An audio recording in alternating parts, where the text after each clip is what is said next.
Are you tired of being broke and are ready to make extra income? Then grab a notebook. In today's training, we're going to learn proven wealth principles, how to think and act like a millionaire, side hustles and online gigs you can use to make extra income, entrepreneurship principles, and some case studies of successful teen entrepreneurs. So this is the 7th video in my personal finance series on how to make extra income. I made this course years ago, and I decided to share it with all of you for free here on YouTube, so I hope you enjoy it.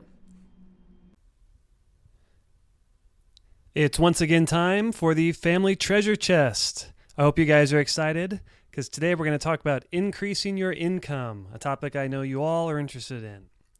So I have one question for you. Who wants to make more money? Make some noise if that's you. All right, hopefully you're hearing a lot of noise right now. So in this module, you're going to discover some wealth and income concepts that you've got to know, some common characteristics of millionaires, ways to make extra money, an advanced introduction to starting your own business, success stories of real teens, and of course your action plan. So before we get started, got to do accountability. Accountability is just very important for whenever you have any type of goal that you're trying to accomplish. So I have some questions for you. Did you start saving for a house? Are you continuing to save for retirement? Are you continuing to learn about how to become a better investor? Do you continue to fund your emergency fund? Do you continue to follow your budget? Do you continue to have an unstoppable mindset? Are you taking action towards your 8-week SMART goal? It's hard to believe, but we're almost through the 8 weeks. So that's coming up next week. Hopefully you'll have that done if you don't have it done already. Did you read chapters 26 through 30 of Pirates of Financial Freedom, and are you enjoying it? Hopefully you are. So let's take a minute, about 3 minutes here. Go ahead and share what progress have you made over the last week. Hold each other accountable, because if you do that, you all can become successful together. So go ahead and do that right now.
Hopefully you all made a lot of progress over the last week, and you continue to make progress every week from here on out.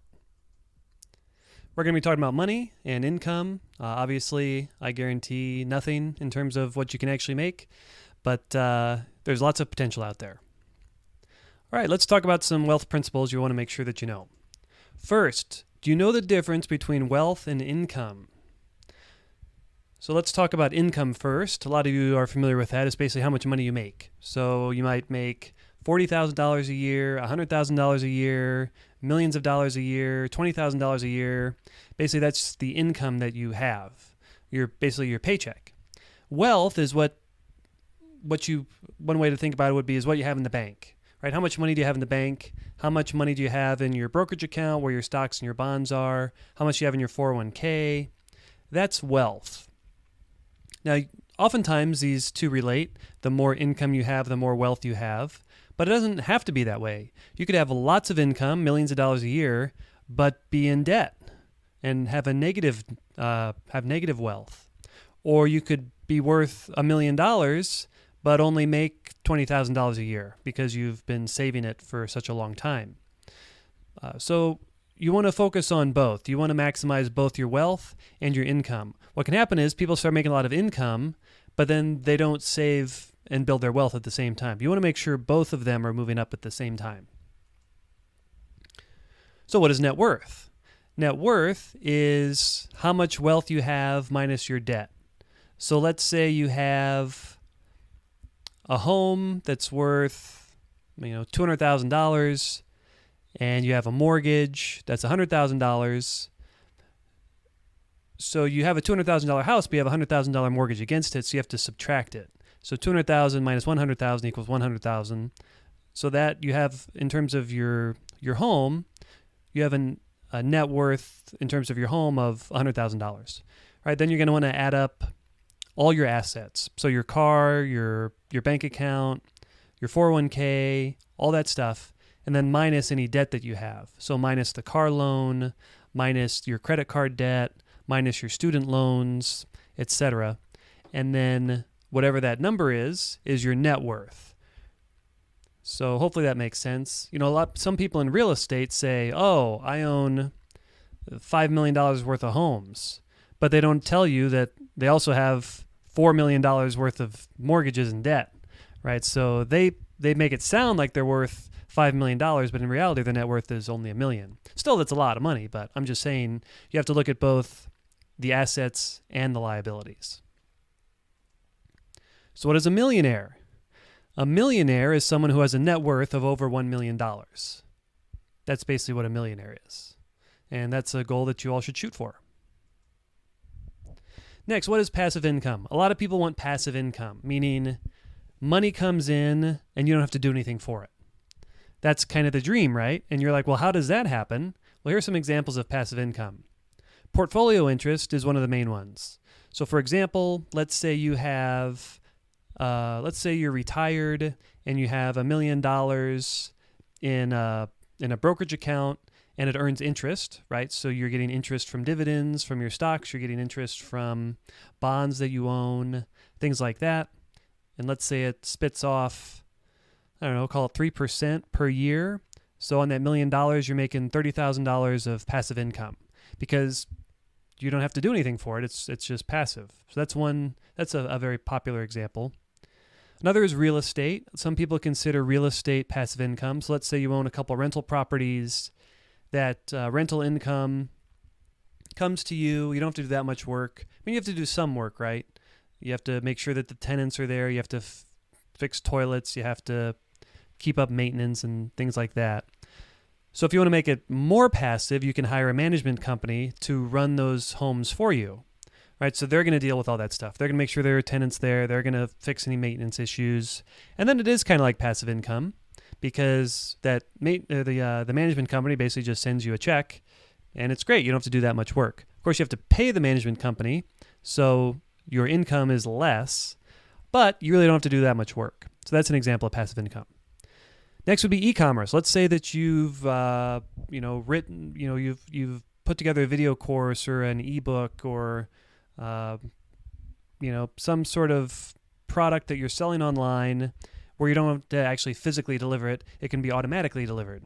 So maybe you're selling music or whatever, some sort of a workbook, and it's all automatic, right? So someone comes to your site, they buy your video, they pay online with their credit card, and then they automatically get an email saying, here's your e-product.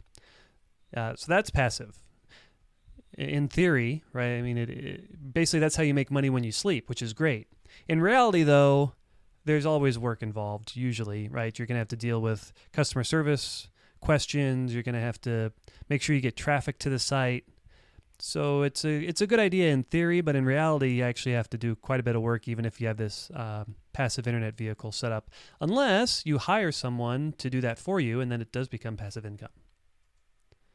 Royalty income. This is great. So a lot of actors and authors get this, right? So they make a movie one time, or they make a TV show one time, or they write a book one time, and then it sells for the next few decades, right? Every time they show a TV show, like a rerun on TV, they get a royalty check from that.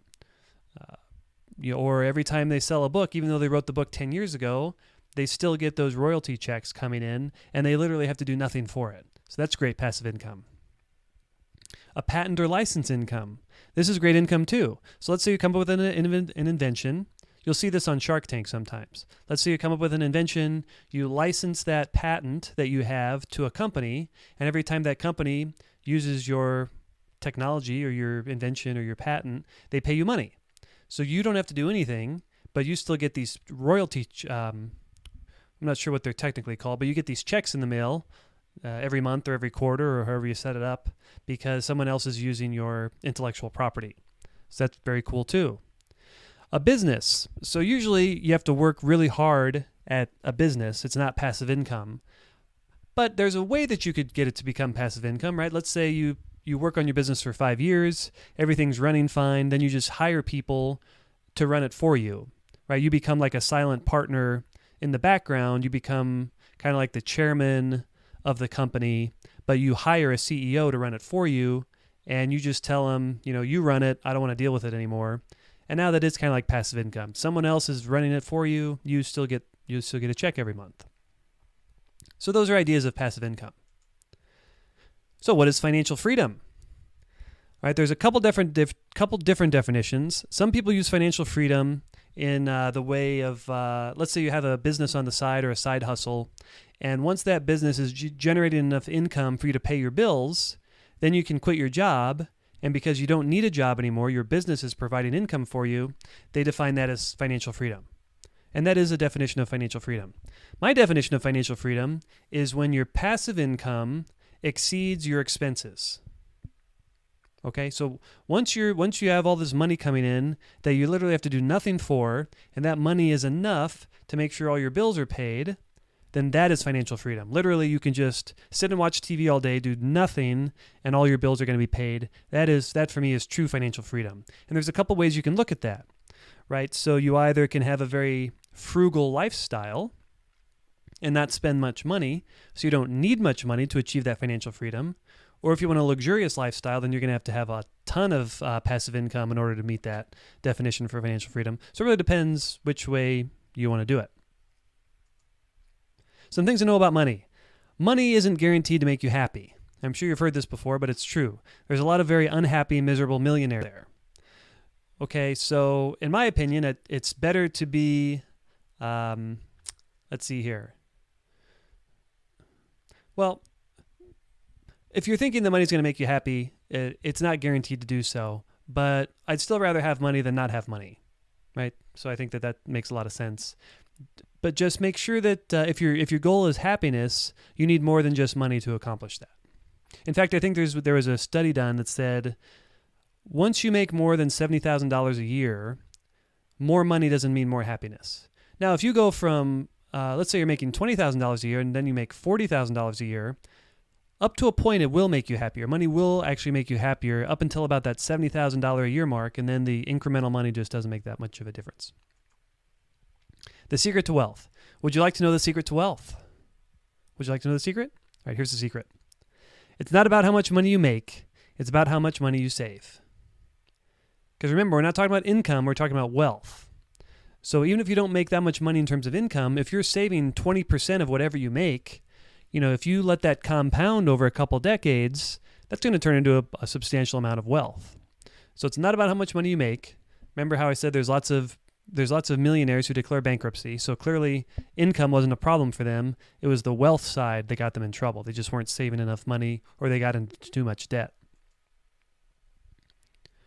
So if you want to become a millionaire, you have to ask yourself why. Why do you want to become a millionaire? If your answer is, well, because I think it would be cool, that is not a powerful enough reason to motivate you, because becoming a millionaire is really, really hard. Really, really hard. It takes years, ton of work. And if you don't have a really good motivation as to why you want to become a millionaire, you're probably going to quit. Right? You're going to be like, this is way too much work. Nothing's working. It's too much effort. I don't want to be I don't care enough to be a millionaire. So I'm just going to have my middle class lifestyle. And there's nothing wrong with that. But if you actually want to become a millionaire or a billionaire, you really want to figure out why. What is that reason that's really going to make you, even when times are tough and nothing is working and you keep failing and you're piling on debt and you're struggling to pay your bills, what is the reason that's going to make you keep going and say it? I know everything's going wrong right now, but this is worth it. This is why I need to do this. This is why I have to make it work. What is that reason for you? You're going to need one of those to get you through the tough times when you go on this path to making a lot of money. So a lot of people ask me what are some good books to read, and I've got a whole list for you. So let's just go through them. Rich Dad Poor Dad, I think, is a great one of my favorite books. So I'd suggest reading that one. The 4-Hour Work Week, really cool book. It'll kind of give you the idea of passive income in a way, and how you can make more money and work less hours. Lean Startup, very, very important. You need to know this concept when starting a business. I think it's a great concept. And the E-Myth is another classic entrepreneurship book. So these are just kind of 4 general books that I think would be great for you to read and just kind of know what they are. Beyond those, Traction is a good book in terms of, I think it has like 22 ways that you can market your business, right? 22 different ways that your business, this is a great book if you're looking to do the traditional, start a company, raise venture capital, make millions of dollars. That's kind of the target crowd for that, kind of like that Silicon Valley kind of business. Jay Abraham, one of the brightest guys that I've come across. He's a freaking genius. He's helped increase companies' revenues by billions and billions of dollars. Really anything by him is going to be solid. You'll hear some of his stories and you're just like, wow, amazing. It's very motivating. So anything by him is great. How to Win Friends and Influence People. This is fantastic. It's just a good book to read. It's not necessarily business related, but business is all about people and forming relationships. So in that way, it definitely is business related. It's just a great book to read. If you're looking to improve your mindset, Think and Grow Rich is a great book. It's a classic. How to Win at the Sport of Business is by Mark Cuban. Whenever I read that, I get motivated. So it's a cool book. The New Psycho-Cybernetics, that is a good book in terms of just mindset, not necessarily for business and becoming a millionaire and that kind of stuff, but just solid mindset, empowering thoughts in general. And then, of course, the book that was mentioned earlier in this course, Secrets of the Millionaire Mind, that's another good one for money, mindset. And Awaken the Giant Within, that's a Tony Robbins book. I'm a fan of Tony Robbins. So that could be a good book as well. If you want to get better at selling, and here's the thing, if you want to become rich, you have to be great at sales, right? Or you have to find someone who's great at sales. But sales is what's going to make you money. So either you have to become great at sales, or you have to find someone who you can hire or partner with that can be great at sales. But sales is key. Sales and marketing, probably the most important skill that you need to grow a business and make a lot of money. And if you're looking for a part-time job or a job to get experience, sales is a hard job, but it's a great experience. You're going to learn a lot. And sales, everyone's worried about computers replacing humans and all that kind of stuff. Sales is a job that's going to be around for a very long time. Robots aren't going to be able to replace salespeople anytime soon because people want that one-on-one relationship. So selling's a great career path. If you're a great salesman, you'll never go hungry. Let's just put it that way. So a really good book is How I Raised Myself from Failure to Success in Selling. Really cool story. Really enjoyed that one. The Ultimate Sales Machine.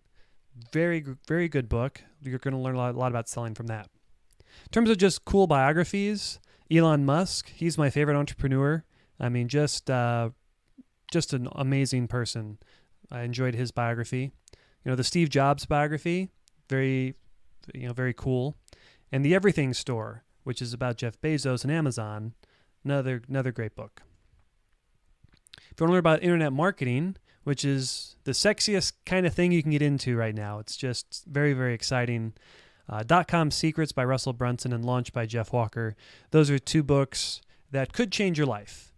You're going to read those things, and it's just going to blow your mind in terms of how much money people are making and the opportunity of the internet and how quickly things can happen. Internet marketing is something that I've been studying for years. It's a very deep rabbit hole. It can take over your life.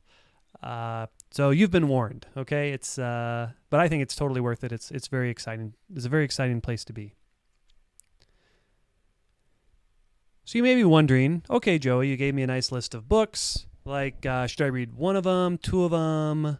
Should I read all of them? I mean, I shouldn't read all of them, right? That's a lot of books. I don't need to read that many.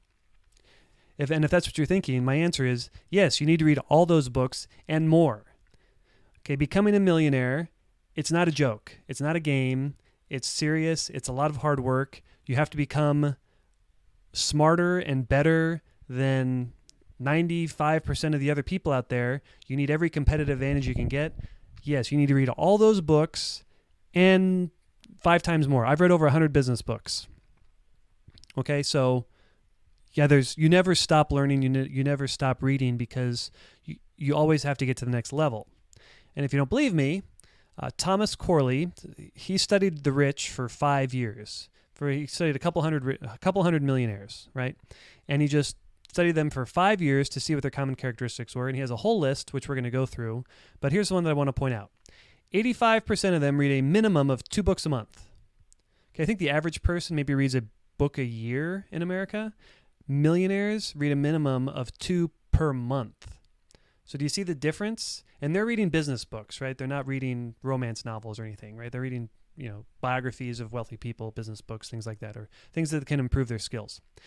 63% of them listen to audiobooks or podcasts while they're commuting to work, exercising, or working in their backyards. This is what I do. I listen to audiobooks all the time. I don't even really read books anymore. I'm just always got an audiobook in my ear, right? While I'm driving, while I'm waiting in line at the grocery store, while I'm on the subway, or wherever, right? I'm just always listening to an audiobook. Okay, so let's go through some characteristics of the rich. According to, he did a study for 5 years of people. Here's some of the things that he found out. Basically, he looked at 177 self-made millionaires. 59% of them came from middle class, and 41% of them came from poor households, right? So like I said before, you don't have to come from a rich household to become rich. If you come from a poor household, you can still become rich. In fact, sometimes that gives you an advantage.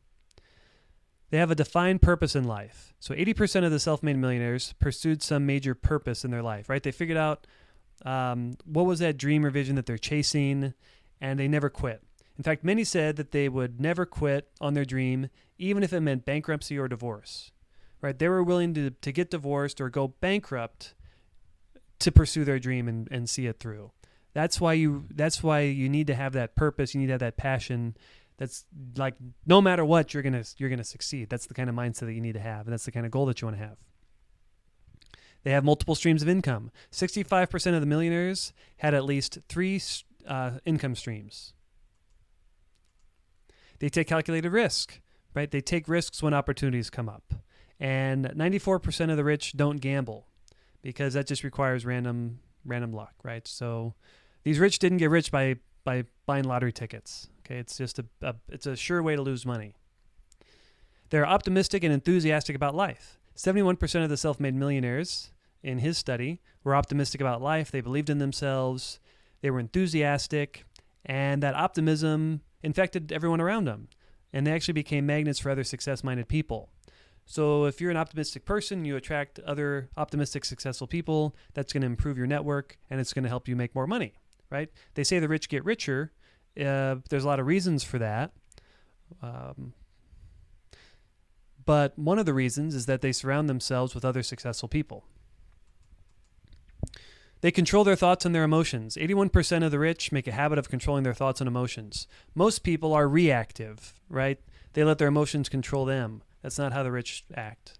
They offer opinions based on fact, right? Rich people do their homework, and they only express an opinion when it's actually backed up with some facts. They become a niche expert, right? They're not generalists, they're specialists. And I've talked about that probably before and will again. They don't succeed on their own, right? They build teams. Right? You want to surround yourself with other like-minded people who can help you achieve your goals. They understand that mistakes have value, right? Mistakes teach you what not to do, and they learn from their mistakes and don't repeat them. Most people say, oh, I don't want to start a business because what if I make a mistake? You're guaranteed to make mistakes. You're going to make a lot of mistakes, and that's okay. You just have to learn from your mistakes and keep moving. They're open-minded. They give first, right? 79% of the rich in his study volunteered for charities and nonprofit groups. They're very healthy. So a lot of them exercise every single day. They don't eat a lot of junk food. They avoid fast food. They floss every day. They don't smoke. They don't do drugs. And 82% of the rich had no health issues. 0. Fear nothing. They have a habit of overcoming their fears. They don't make excuses, right? They take individual responsibility for their lives. They hang out with other successful people. They don't hang out with negative people. In fact, he said they avoid them like the plague. So my question for you is, can you become an expert on making money? High five your neighbor and say, yes, I can. Right? By becoming an expert, you read all those books, you hang out with other successful people, you can't help but start to make money. So you're going to want to become an expert on that. So on your worksheet, go ahead and write down, what action are you going to take? What's the first book that you're going to read? How are you going to change your mindset? What action are you going to take advantage of this information that you just learned? Go ahead and write it down on the worksheet.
All about taking action. So you can't just learn this information and expect to make more money. You actually have to do something with it. So now we're going to do a little activity. We're going to calculate net worth. You're going to calculate net worth. So whose net worth should we calculate? How about Batman? All right, we're going to calculate Batman's net worth. So here are some finances of Batman. He's got a $3 million Batmobile, a $1 million car loan on that Batmobile. He's got a $25 million Bat Cave, a $15 million mortgage on the Bat Cave. He's got a $2 million Bat suit. $2 million is used on his line of credit, which is basically like a loan. And he's got $100 million in his brokerage account. So go ahead and take a minute, do the math, and what is Batman's net worth? I'll give you about 2 minutes to do the math.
Okay, 30 more seconds. 30 more seconds.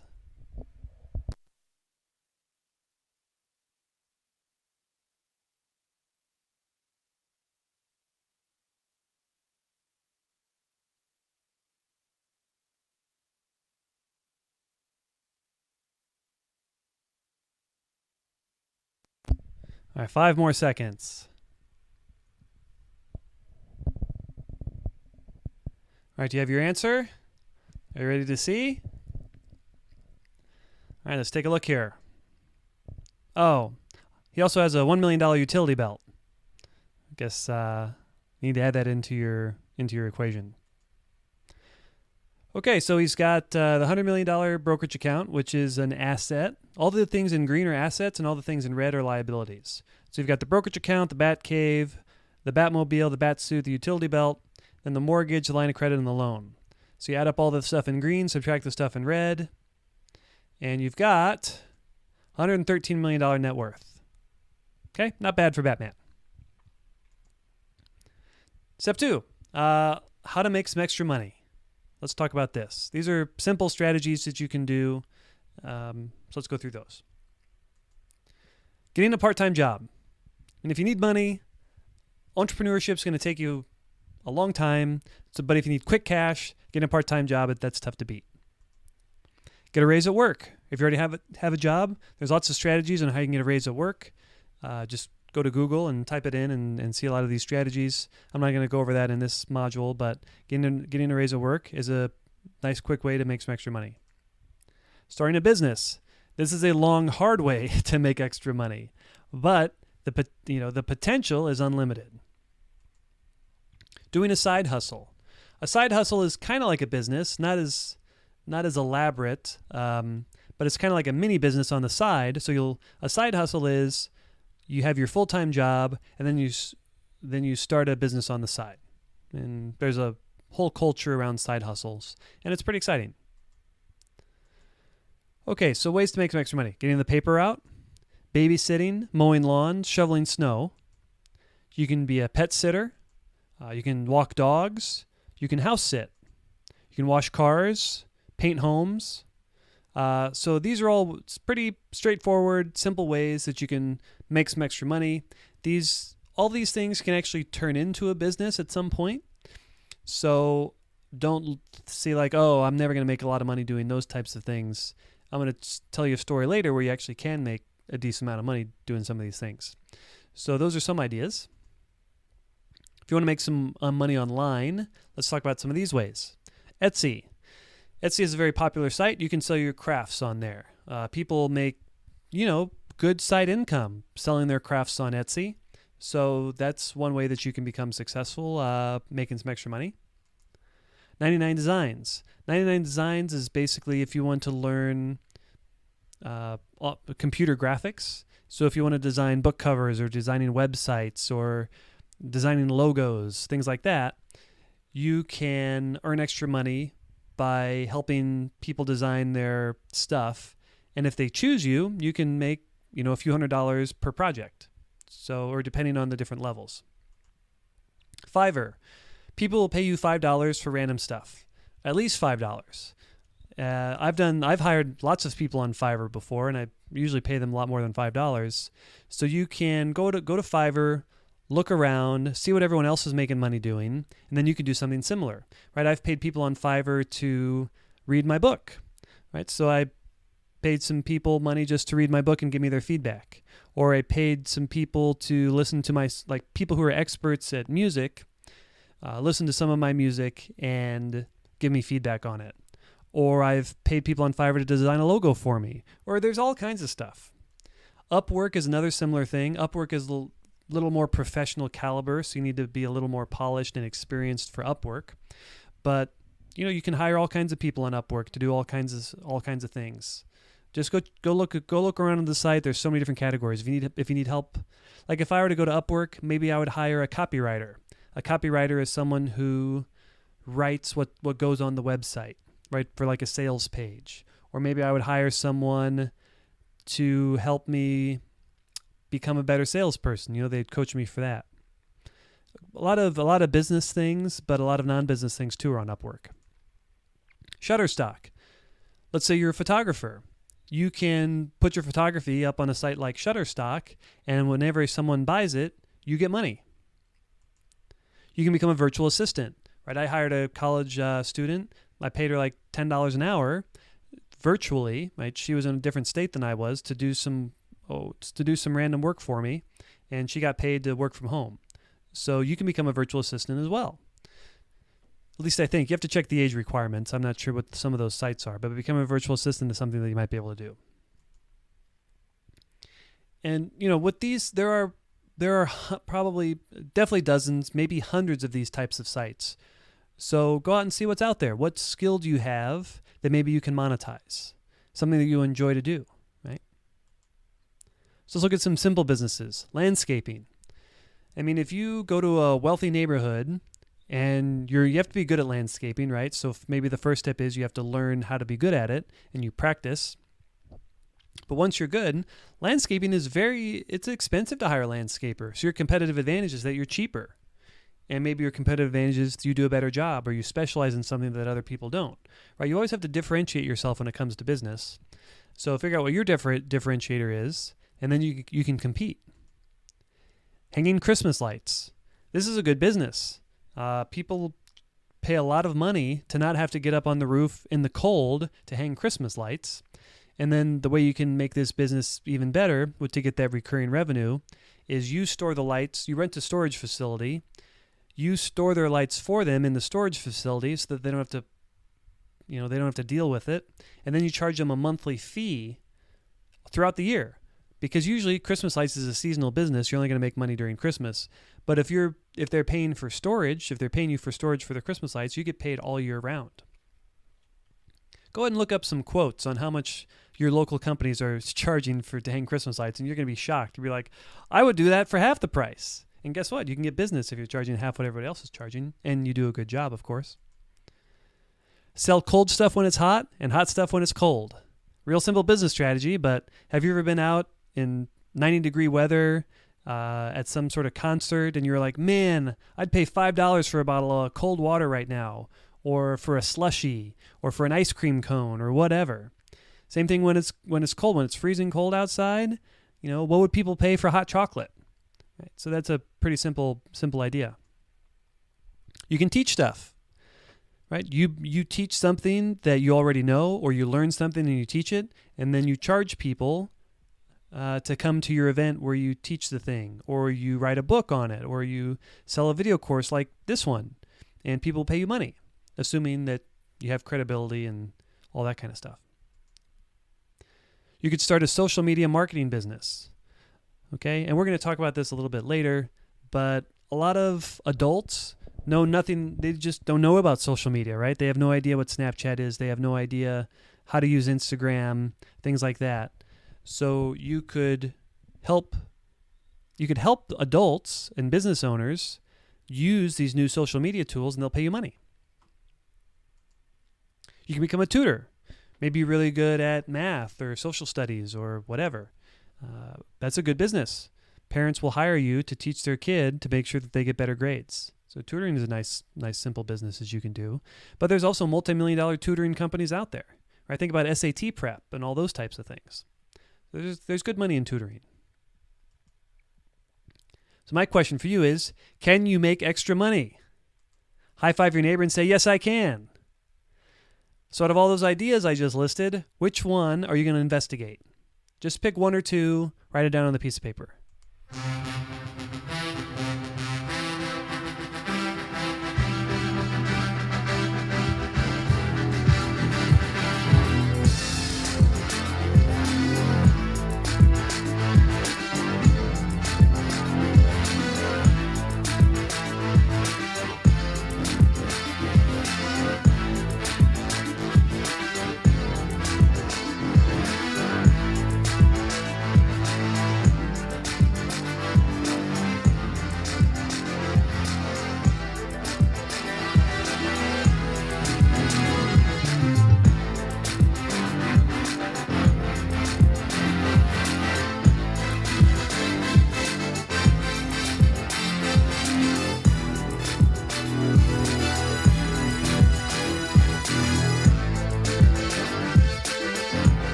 Okay, so now we are going to practice some sales skills, all right?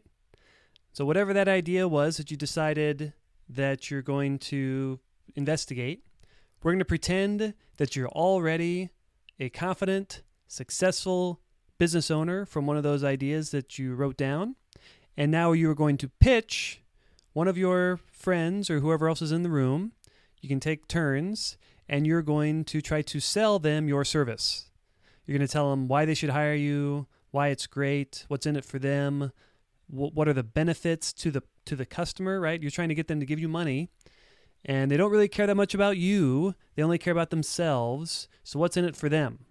How are they going to be better off, right? They give you money. What do they get in return? You have to answer that question. How are they going to be better off if they hire you? So put on your confident face. Go ahead and put your pitch together, and we'll take a couple minutes here. Go ahead and try to sell your service to someone else. All right, go ahead and go.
Okay, 30 more seconds. 30 more seconds.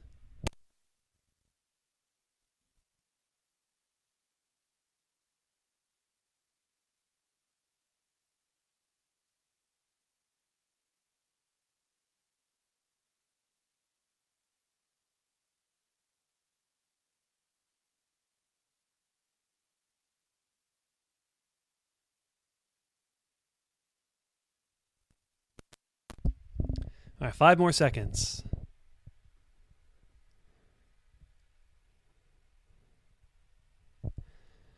All right, how did that go?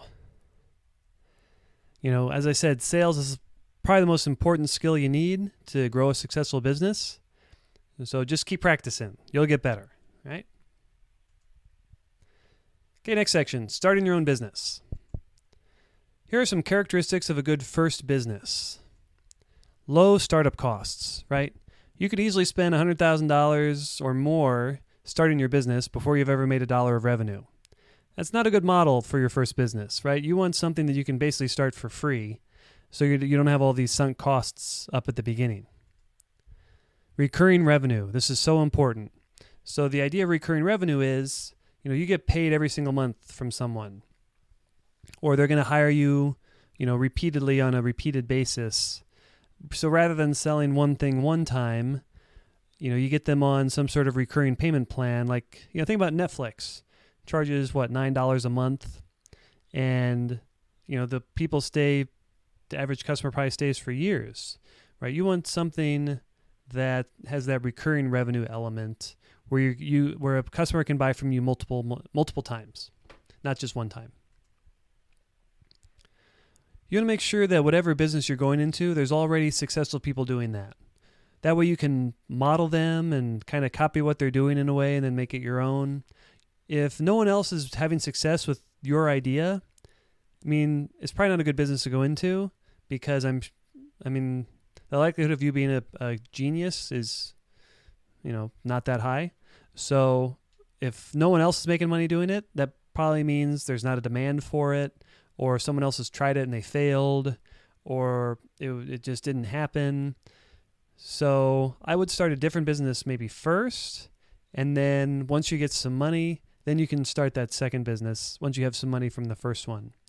Or you just go for your passion and just, as long as you can pay your bills, then make it a side hustle. But for a first business, you basically want to see if that there's other people having success with doing something similar. And then you just have to make yours a little bit different or better. This is important for me. I want to be able to work from anywhere in the world with my business. That's why I don't want to own, a grocery store in one city or something, because then I have to be there all the time. I want a business where I can live, where I can make money from the beach and work from the beach, or something like that. High profit margin. Okay, high profit margin. What does that mean? It means, well, let's look at maybe you're going to sell an ice cream cone. Okay, so an ice cream cone, let's say all the ingredients, it costs you, 60 cents to buy all the cone and the ice cream, and then you sell it for $1, right? So your profit margin, in a way, is 40%, right? Because you're basically going to keep, even though someone paid you $1 for the ice cream, you don't get to keep that $1, right? You had to pay 60 cents for all the ingredients. So really, you got to keep 40 cents. So your profit margin is about, 40 cents divided by $1 is 40%. So your profit margin is about 40%. 40% is not bad, but think about businesses that have high profit margins, and those are better, right? Perfume is one example. Information products, think about an ebook or a video course. It doesn't cost you anything to deliver those. So those are basically 100% profit margins. Consulting, giving advice to people, teaching classes if you get a free venue. Those are all like 100, that's all profit. So think about a high profit margin. You want to make sure you use that lean startup methodology. And if you don't know what that is, just go to Google and look at it, or read that book that I mentioned before. Basically, you just want to start with something simple and then improve it based on your customer feedback. What some people do in the old days, or they still do it, but the old model for entrepreneurship was, you lock yourself in your room for 6 months, build this perfect product, spend a lot of time, spend a lot of money making it great. Then you launch it to people and nobody cares about it because you never asked anybody their opinion in the first place. You were making something that you wanted, not what they wanted. So what Lean Startup says is just make something super simple and cheap and fast, try to sell that, get feedback from the market based on that, and then improve it based on what they say. That's the basic idea for Lean Startup. Low fixed costs. So once you're in business, you want to make sure that your fixed costs are low. Fixed costs are things you have to pay whether you make any money or not. So let's say that you have a restaurant. Well, even if no one comes into your restaurant, you still have to pay your employees, you still have to pay the electricity, you still have to pay the rent, you still have to have food. Those are like a restaurant has a lot of high fixed costs, meaning you have to pay those bills whether you make any money or not. So you want to keep your fixed costs low, because otherwise you'll go out of business, basically, if you're not making enough money. You can start making money quickly. Right, so let's say that you want to sell something to the U.S. military. All right, well, that could be great. You can make millions of dollars doing that.